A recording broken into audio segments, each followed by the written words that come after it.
Back to Journey Home. I'm Marcus Grodi, your host, and Brandon Barker is our guest. I paused you in your journey just before it sounds like you're getting ready to take seriously that call.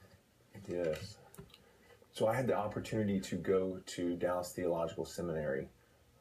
The community that was there sent me there, and so I started studying for what I thought was going to be either the pastorate or to be a missionary. So I thought at this point in my life I would be, in Eastern Europe or Africa, as a missionary or, pastoring a...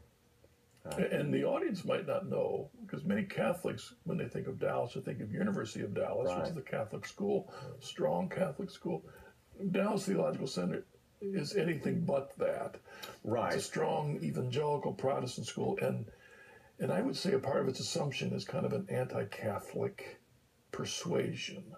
I don't think actively necessarily, but that would just be the presumptions of their particular theology.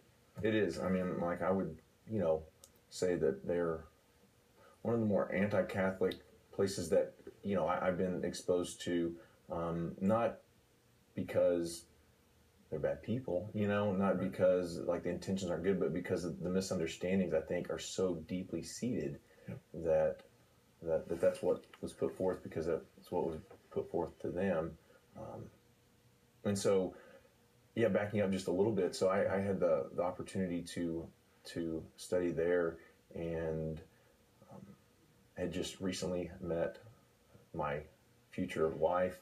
And so all this has kind of taken place, at the beginning, when I'm starting seminary. And, I remember my wife, who was a practicing Southern Baptist,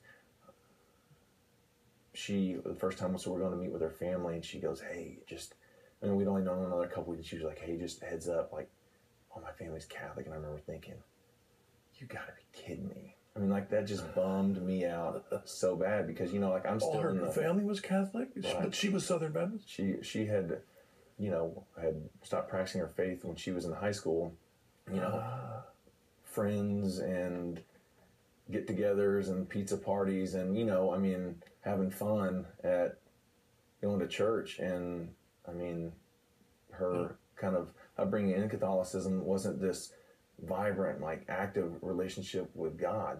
That, it was something that she was growing along for, which, I don't think that that's uncommon, not just for Catholics, but, when you're growing up and you're an adolescent. I was more concerned with the girls that were there than what the message was about. And so I don't, think that that's uncommon, but nonetheless, as she started, growing in her faith, and she connected with the Lord, and so she was a Southern Baptist, which, like I said, thanks be to God, like, in His providence, because, I wouldn't date a Catholic. I'd meet a girl in college, attractive young woman, I would hear the words Catholic, and just the... because, even though, again, looking back at my story, I knew that I needed to be equally yoked with somebody, and so my misunderstanding of Catholics at the time, that just wasn't even... Was God's mysterious plan.